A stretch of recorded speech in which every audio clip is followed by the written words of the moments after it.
नाही, ही वस्तुस्थिती आहे. बघा, विलिनीकरणाची चर्चा त्यांची चालू होती, हे आम्हाला कुजबूज येत होती. खरं काय खोटं काय ह्या बाबतीत आम्हाला काहीच कल्पना नाही.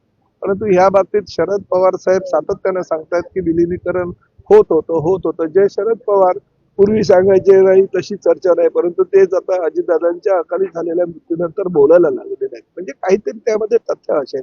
परंतु शेवटी हा प्रश्न राष्ट्रवादीचा अंतर्गत प्रश्न आहे. त्या विषयाला जास्त न बोलू.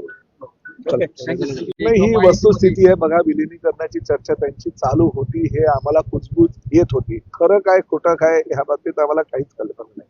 परंतु ह्या बाबतीत शरद पवार साहेब सातत्यानं सांगतायत की विलिनीकरण होत होतं. जे शरद पवार पूर्वी सांगायचे नाही तशी चर्चा नाही, परंतु तेच आता अजितदादांच्या अकाली झालेल्या मृत्यूनंतर बोलायला लागलेले आहेत. म्हणजे काहीतरी त्यामध्ये तथ्य असेल. परंतु शेवटी हा प्रश्न राष्ट्रवादीचा अंतर्गत प्रश्न आहे. त्या विषयाला जास्त न बोलू.